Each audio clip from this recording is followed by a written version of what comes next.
Good morning, everyone.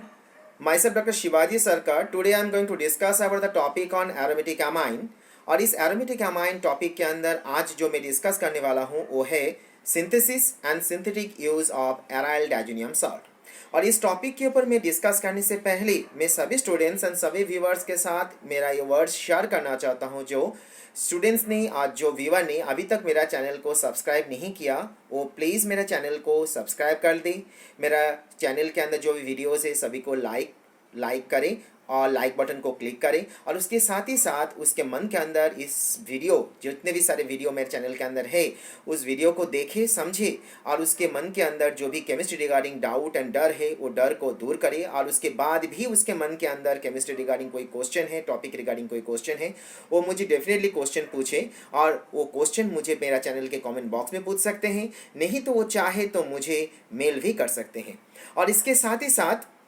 मैं इस channel को माध्यम से सभी को ये बोलना चाहता हूँ जो आज और अभी कोविड-19 की एक बहुत ही पेंडेमिक सिचुएशन चल रहा है और इसीलिए आप ज़रूरत हो तो ही आप घर से बाहर निकले, नहीं तो ज़रूरत ना हो तो आप घर के अंदर रह के घर के अंदर से ही सभी वर्क को आप कंप्लीट कीजिए। और इसके साथ ही साथ सभी स्टूडेंट्स को मैं ये भी बोलना चाहता हूँ जो आप डिजिटल क्लास के माध्यम से मेरा जो डिजिटल क्लास है डॉक्टर सरकार होम ट्यूशन के माध्यम से आप आपके मन के अंदर जो भी डाउट है सभी डाउट को क्लियर कीजिए। और इसके साथ ही साथ मैं आज के टॉपिक को आगे लेके जाता हूँ और हम लोग देखते हैं जो सिंथेसिस कैसे किया जाते हैं एराइल डाइज़ोनियम सॉल्ट को और उसका सिंथेटिक यूज़ क्या है। तो सबसे पहले हम लोग यहाँ पर ये ऑब्जर्व कर पा रहे हैं जो aryl diazonium salt are prepare by treating a primary amine with sodium nitrate in the presence of concentrated HCl and temperature should also be maintain. और जब टेम्परेचर हम लोग मेंटेन करेंगे उस जगह पे टेम्परेचर हमारा 0 से लेके 5 डिग्री सेल्सियस टेम्परेचर होना चाहिए।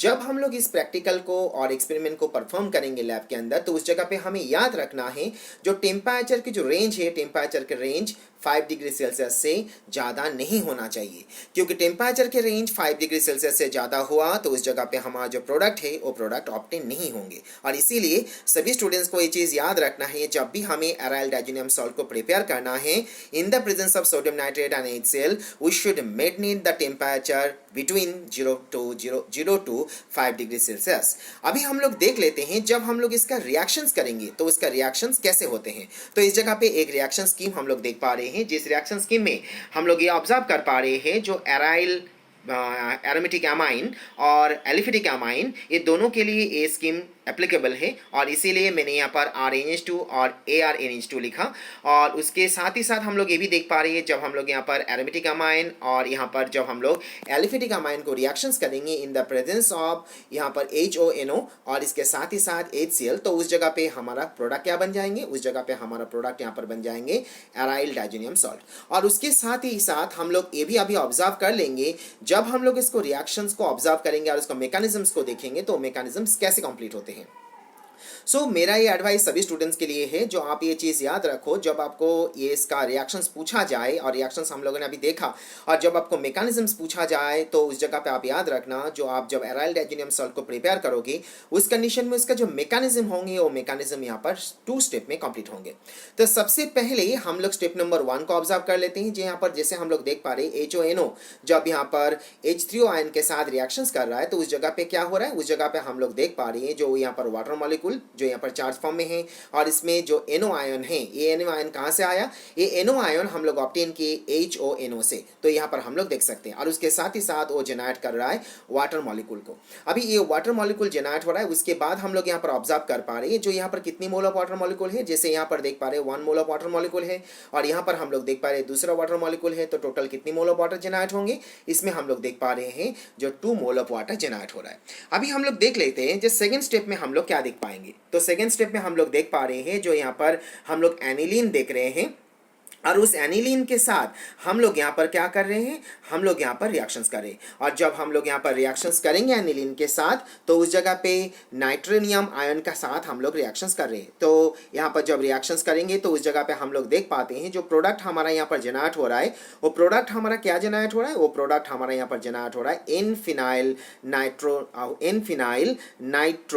नाइट्रोसामाइन। तो इसके साथ ही साथ हम लोग इसे अभी नेक्स्ट स्टेप में रिएक्शंस करेंगे इन द प्रेजेंस ऑफ HCl। तो जब HCl के प्रेजेंस पे रिएक्शंस होंगे तो ये जो HCl के जो हाइड्रोजन है, ये हाइड्रोजन यहाँ पर इस ऑक्सीजन के साथ जुड़ जाएंगे, और जब जुड़ेंगे हम लोग देख सकते हैं यहाँ पर वो जेनरेट हो रहा है OH के हिसाब से, और रिमेनिंग जो Cl है ये Cl इस साइड में हम लोग ऑब्जर्व कर रहे हैं। अभी Cl जेनरली क्या होते हैं, Cl जेनरली इलेक्ट्रोनेगेटिव होते हैं, और हम लोग जानते हैं हाइड्रोजन इलेक्ट्रोपॉजिटिव होते हैं, और इसीलिए ये जो Cl आयन हम लोग यहाँ पर देख पा रहे हैं, ये Cl आयन क्या करेंगे, यहाँ पर जो हाइड्रोजन है नाइट्रोजन के साथ उसके साथ जुड़ जाएंगे। जुड़ने के बाद वो क्या जेनरेट कर देंगे, वो जेनरेट कर देंगे HCl को, और वो यहाँ पर जो इंटरमीडिएट प्रोडक्ट हम लोग देख पा रहे हैं वो इंटरमीडिएट प्रोडक्ट हम लोग देख पाएंगे। यहाँ पर हम लोग देख सकते हैं ये जो नाइट्रोजन है और ये जो नाइट्रोजन है, ये दोनों के अंदर यहाँ पर सिंगल बॉन्ड देख पा रहे हैं, लेकिन यहाँ पर नाइट्रोजन के साथ हाइड्रोजन का जो सिंगल कोवालेंट बॉन्ड था, ये बॉन्ड यहाँ पर नाइट्रोजन के बीच में आ जाएंगे, और इसीलिए जो इंटरमीडिएट यहाँ पर जेनरेट हो रहा है, इस इंटरमीडिएट के अंदर हम लोग नाइट्रोजन के अंदर डबल बॉन्ड ऑब्जर्व कर पाएंगे। और नेक्स्ट स्टेप में हम लोग ये ऑब्जर्व कर पा रहे हैं, जो यहाँ पर जो नाइट्रोजन के अंदर जो हम लोग डबल बॉन्ड देख रहे हैं, ये यहाँ पर ट्रिपल बॉन्ड में कन्वर्ट हो जाएंगे, और उसके साथ ही साथ यहाँ पर प्रोडक्ट जो जेनरेट होंगे वो प्रोडक्ट हमारा जेनरेट होंगे एराइल डाइज़ोनियम सॉल्ट के अंदर। तो ये मैकेनिज्म है, और ये मैकेनिज्म इसी तरीके से हम लोग जब एराइल डाइज़ोनियम सॉल्ट को जेनरेट करते हैं तो जेनरेशंस के टाइम पे यही मैकेनिज्म्स फॉलो करके हम लोग एराइल डाइज़ोनियम सॉल्ट को प्रिपेयर कर सकते हैं। तो सभी स्टूडेंट्स को मैं वही बोलना चाहता हूं, जो आपको जब ये एराइल डाइज़ोनियम सॉल्ट के सिंथेसिस पूछा जाए तो आप step number 1 and step number 2 के माध्यम से इसका मैकेनिज्म को आप एक्सप्लेनेशन कर सकते हो। अभी हम लोग देख लेते हैं जो इसका सिंथेटिक यूज क्या है, और इसे हम लोग देख सकते हैं जो primary aromatic amine are use as an starting material for manufacturing of azo dyes and azo compound have defined about the colour, and the colour जो हम लोग इसके अंदर देख सकते हैं, ये कलर यहाँ पर रेड हो सकता है, ऑरेंज हो सकता है, और येलो कलर के भी हो सकते हैं। और amine specifically react with the sodium nitrite or nitric acid to form as an diazonium salt, and which can be undergo the coupling reaction to form as an azo compound। और ये जो azo compound होते हैं ये compound colored होते हैं, और इसीलिए हम लोग इसे color compound and color complex के हिसाब से भी consider कर सकते हैं। अभी जो मैंने word यहाँ पर बोला इसे हम लोग example के माध्यम से यहाँ पर observe कर लेते हैं। जैसे यहाँ पर हम लोग देख पा रहे हैं जो यहाँ पर डाइज़ोनियम क्लोराइड है, जो यहाँ पर हम लोग इसको फिनॉल के साथ रिएक्शंस कर रहे हैं इन द प्रेजेंस ऑफ HCl, और रिएक्शंस करने के बाद यहाँ पर हम लोग एजो कंपाउंड को प्रिपरेशंस देख पा रहे हैं। उसी तरीके से हम लोग यहाँ पर सेकेंड एग्जांपल में भी देख पा रहे हैं, जो सेकेंड एग्जांपल में हम लोगों ने यहाँ पर एनिलीन लिए, और इस एनिलीन के साथ हम लोगों ने सोडियम नाइट्रेट एंड HCl के प्रेजेंस पे रिएक्शंस कर रहे हैं। जैसे मैंने बोला जो हम लोग जब रिएक्शंस करेंगे डाइज़ोनियम सॉल्ट की, तो उस जगह पे हमें टेम्परेचर मेंटेन करना है, और कोई भी स्टूडेंट्स को ये चीज़ भूलना नहीं है, क्योंकि आपका जो टेम्परेचर है वो temperature range should be between 0 से लेके 5 डिग्री सेल्सियस होना चाहिए। और मैंने पहले भी बोला ये 0 से लेके 5 डिग्री सेल्सियस टेम्परेचर से ज़्यादा होते हैं तो उस जगह पे आप प्रोडक्ट को जेनरेट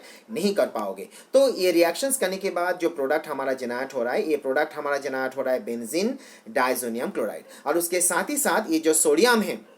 ये सोडियम HCl के साथ जोड़ने के बाद NaCl, और इसके साथ ही साथ बाई प्रोडक्ट हम लोग यहाँ पर वाटर मॉलिक्यूल को देख पा रहे हैं। और इसी का जब हम लोग सेकेंड स्टेप देखेंगे तो ये सेकेंड स्टेप में जो हम लोग बेंजीन डाइज़ोनियम क्लोराइड ले रहे हैं, इस बेंजीन डाइज़ोनियम क्लोराइड के साथ हम लोग बीटा नैप्थोल और 2 नैप्थोल का जब रिएक्शंस करेंगे तो उस जगह पे हमारा क्या होंगे, हम उस जगह से 2 नैप्थोल एनिलीन डाइज को प्रिपेयर कर सकते हैं। और ये जनरली जो कलर इसका होते हैं, ये कलर यहाँ पर ऑरेंज रेड कलर का होते हैं, और इसीलिए हम लोगों ने इस तरीके से भी इसे याद रखेंगे जो ये ऑरेंज रेड कलर का होते हैं, और इसीलिए इसे एजोडाइड रिएक्शंस भी बोला जाता है। और इसमें से हमें ये भी याद रखना है जब हम लोग यहाँ पर डाइज़ोनियम सॉल्ट के साथ बीटा नैप्थोल और 2 नैप्थोल को रिएक्शंस करेंगे, रिएक्शंस करने के बाद यहाँ पर हम लोग बाई प्रोडक्ट के हिसाब से यहाँ पर HCl को प्रिपेयर कर पाएंगे। तो सभी स्टूडेंट्स को ये चीज़ याद रखना है, जब आपको एग्जाम हॉल में पूछा जाए जो सिंथेटिक यूज क्या है, तो हम लोग उसका सिंथेटिक यूज क्या है, जैसे मैंने अभी बोला जो हम लोग उसे एजो कंपाउंड प्रिपेयर कर सकते हैं, और जैसे मैंने यहाँ पर 2 एग्जाम्पल से सभी को समझाया जो आप किस तरीके से एजो कंपाउंड को प्रिपेयर कर सकते हो। और उसके साथ हम लोग और भी देख लेते हैं क्या क्या प्रोडक्ट हम लोग बना सकते हैं। जैसे जो भी हम लोग एजो कंपाउंड यहाँ पर बनाते हैं, मैंने अभी बोला ये एजो कंपाउंड सभी के सभी कलर होते हैं, और ये कलर हम लोग क्या करते हैं डिफाइंड ड्राई इंडस्ट्रीज में यूज़ करते हैं। और यहाँ पर हम लोग देख सकते हैं जैसे मिथाइल ऑरेंज, जैसे डायरेक्ट ब्राउन 138, जैसे सनसेट येलो, FCF ये प्रोडक्ट जनरेट कर रहे हैं। और इसी के साथ हम लोग ये भी देख पा रहे हैं जो मिथाइल ऑरेंज जो है ये हम लोग स्पेसिफिकली सभी जानते हैं, मिथाइल ऑरेंज को हम लोग इंडिकेटर के हिसाब से यूज़ करते हैं, और जब हम लोग इंडिकेटर के हिसाब से तब यूज़ करते हैं जब हम हम लोग एसिड बेस टाइट्रेशन करते हैं। और उसके साथ साथ हम लोग ये भी ऑब्जर्व कर पा रहे हैं जो आर्टिस्टिक पेंट होते हैं और उस जगह पे भी इस तरीके से एजो कंपाउंड को यूज़ किया जाते हैं। Dye in food and textile is use and important in azo dyes. That means इस जगह पे मैं ये बोलना चाह रहा हूँ डाइज को हम लोग फूड इंडस्ट्रीज में भी यूज़ करते हैं, टेक्सटाइल में भी यूज़ किया जाते हैं। और उसमें से हम लोग ये अभी ऑब्जर्व कर पा रहे हैं, जैसे मैंने यहाँ पर कुछ डाइज के नाम लिखा और जो फूड डाइज के हिसाब से फूड कलर के हिसाब से यूज़ किया जाते हैं, जैसे उसे देख पा रहे हैं हम लोग यहाँ पर ऑब्जर्व कर पा रहे हैं, जैसे E102, जैसे E107, E110, E112, ये सभी जो यहाँ पर जो मैंने कंपाउंड को देखा है, ये सभी के सभी कंपाउंड यहाँ पर फूड कलर के हिसाब से यूज़ होता है। उस जगह पे मैंने ये भी देखा है जो सभी का नंबर के साथ उसका नाम भी लिखा गया है। जैसे हम लोग यहाँ पर देख पा रहे हैं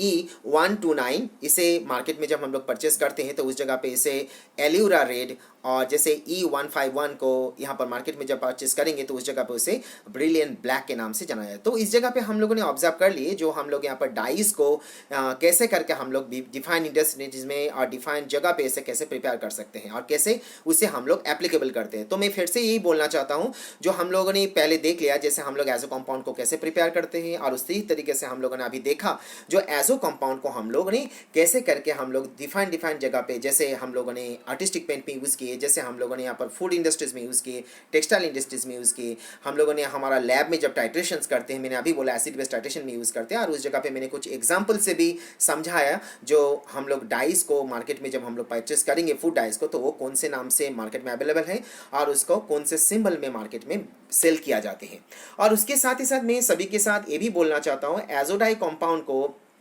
और यहाँ पर जो हम लोग जो एजोडाई कंपाउंड जो है मैंने अभी जो बोला, और डाइजीनियम सॉल्ट जो है, ये डाइजीनियम सॉल्ट को हम लोग सिर्फ एजो कंपाउंड बनाने के लिए नहीं, हम लोग बहुत सारे ऐसे केमिकल रिएक्शंस है जिस केमिकल रिएक्शंस में हम लोग उसे एक इंटरमीडिएट कंपाउंड के हिसाब से भी हम लोग देखते हैं, और जो इंटरमीडिएट कंपाउंड से हम लोग उसे फाइनल प्रोडक्ट को जनरेट करते हैं। जैसे हम लोग यहाँ पर देख सकते हैं, जैसे ये जो मैंने बोला जो हम लोग ऐसे इंटरमीडिएट कंपाउंड के हिसाब से यूज़ करते हैं, और ये इंटरमीडिएट कंपाउंड जो है उससे हम लोग फाइनल प्रोडक्ट को जनरेट करते हैं। तो ये जो वर्ड मैंने बोला, इस वर्ड को हम लोग कुछ सिंथेटिक यूज से समझने की कोशिश करते हैं। सपोज हम लोग जब सिंथेसिस करेंगे,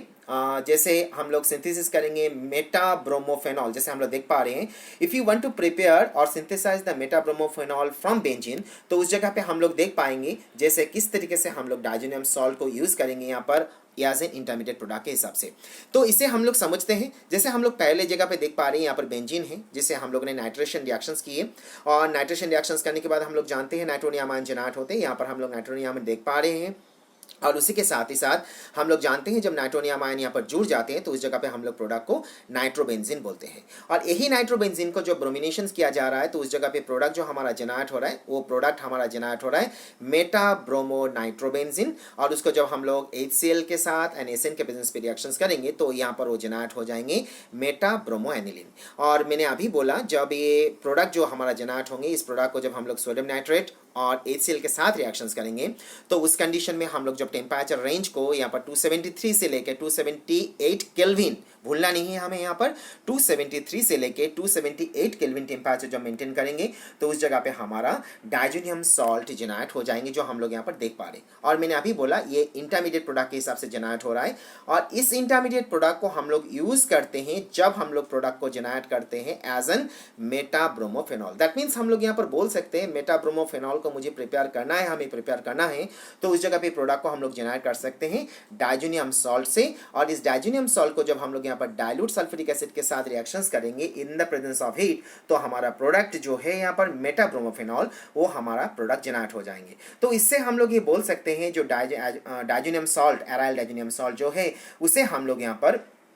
इंटरमीडिएट प्रोडक्ट के हिसाब से यूज कर सकते हैं। और उसी के तरीके से और भी कुछ एग्जांपल से समझने की कोशिश करते हैं। जैसे यहाँ पर हम लोग देख पा रहे हैं, if you want to prepare and if you want to synthesize the meta dichlorobenzene from nitrobenzene, तो उस जगह पे भी हम लोग देख पाएंगे जो डाइजीनियम सॉल्ट को कैसे यूज किया जाता है एज एन इंटरमीडिएट के हिसाब से। जैसे हम लोग यहाँ पर पहले देख पा रहे हैं नाइट्रोबेंजीन है, इस नाइट्रोबेंजीन को हम लोग क्लोरीन NaCl3 के साथ रिएक्शंस कर रहे हैं, तो यहाँ पर हमारा जनरेट हुआ जो इंटरमीडिएट प्रोडक्ट जनरेट हुआ, और इसी इंटरमीडिएट प्रोडक्ट को हम लोग जब सोडियम नाइट्रेट और HCl के साथ रिएक्शंस कर रहे हैं, और मैंने बोला है टेम्परेचर रेंज को हमें मेंटेन करना है, और जो टेम्परेचर रेंज हो हमारा है 273 से लेकर 278 केल्विन, और जो इक्वल होते हैं हैं 0 से लेके 5 डिग्री सेल्सियस की, तो उस जगह पे हम लोग ऑब्जर्व कर पा रहे हैं जो हमारा यहाँ पर aryl डाइजेनियम chloride, aryl diazonium salt हमारा जनरेट हो चुका है। और इसको जब हम लोग रिएक्शंस करेंगे क्यूप्रिक क्लोराइड के प्रेजेंस में, तो उस जगह पे हम लोग देख पा रहे हैं जो मेटा डाइक्लोरोबेंजीन हमारा जनरेट हो रहा है। तो इसमें भी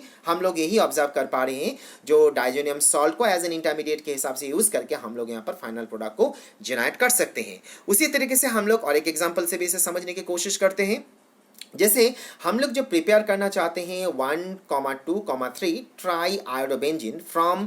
पैरा नाइट्रोएनिलीन, तो उस जगह पे भी हम लोग ये product that means 1,2,3 tri iodobenzene को हम लोग प्रिपेयर कर सकते हैं from diazonium salt as an intermediate. तो इस जगह पे हम लोग देख पा रहे हैं जो हम लोगों ने नाइट्रोएनिलीन को लिए, तो इस जगह पे पैरा पोजिशंस में है, यहाँ पर नाइट्रो पैरा पोजिशंस पे यहाँ पर नाइट्रो ग्रुप है, इसीलिए हम लोग इसे पैरा नाइट्रोएनिलीन बोल रहे हैं। और इसे जब हम लोग हाइड्रोजन्स के साथ रिएक्शंस कर रहे हैं, तो रिएक्शंस करने के बाद हमारे यहाँ पर इंटरमीडिएट जनरेट हुए, और इंटरमीडिएट जनरेट होने के बाद उसी इंटरमीडिएट को जब हम लोग यहाँ पर ऑब्जर्व कर पा रहे हैं जो यहाँ पर हमारा इंटरमीडिएट जनरेट हुए, और इस इंटरमीडिएट जनरेट होने के बाद इस इंटरमीडिएट को हम लोगों ने यहाँ पर क्या किए, इंटरमीडिएट को हम लोगों ने यहाँ पर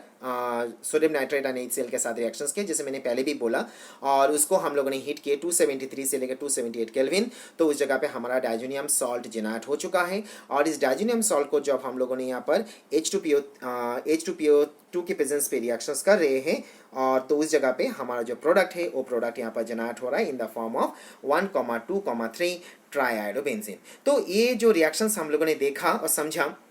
हर एक रिएक्शंस में मैंने यही समझाया। जो यहाँ पर हम लोगों ने जो 3 रिएक्शंस यहाँ पर देखा, ये तीनों रिएक्शंस में हम लोगों ने यही ऑब्जर्व की जो हम लोग यहाँ पर एराइल डाइजेनियम सॉल्ट को हम लोग इंटरमीडिएट के हिसाब से भी यूज़ कर सकते हैं। तो ये स्टूडेंट्स को मैं फिर से बोलना चाहूँगा जो आपको जब फाइनल एग्जाम में ये क्वेश्चन पूछा जाए जो what are the synthetic use of aryl diazonium salt, तो उस जगह पे आप जब एक्सप्लेनेशन करोगे तो सबसे पहले आप ऐसे बोलो और ऐसा लिखो जो हम लोग एराइल डाइजेनियम सॉल्ट को एज एन डाई के हिसाब से यूज़ कर सकते हैं, और उसके बाद डाइस का कैसे करके हम लोग एजोडाई रिएक्शंस करते हैं, वो रिएक्शंस जैसे मैंने 2 रिएक्शंस दिखाया वो रिएक्शंस आप दिखाओ, और उसके बाद उसका डाइस का जो यूजेस है वो यूज़ का आप मेंशन करो, और उसके बाद आप एक्सप्लेनेशंस करो जो हम लोग एरोमेटिक डाइजेनियम सॉल्ट को हम लोग यूज़ कर सकते हैं एज एन इंटरमीडिएट के हिसाब से for preparations of final product. तो इस जगह पे हम लोगों ने मैंने वो दिखा दिया जो इसे कैसे करके मैंने यहाँ पर 3 एग्जाम्पल से समझाया। तो आपको भी फाइनल एग्जाम में जब ये क्वेश्चन पूछा जाएंगे तो उस जगह पे आप ये 3 एग्जाम्पल जो मैंने यहाँ पर दिखाया जो कैसे करके हम लोग इंटरमीडिएट के हिसाब से यूज़ करके फाइनल प्रोडक्ट को जनरेट कर सकते हैं वो आपको दिखा के समझाना है। तो इसके साथ ही साथ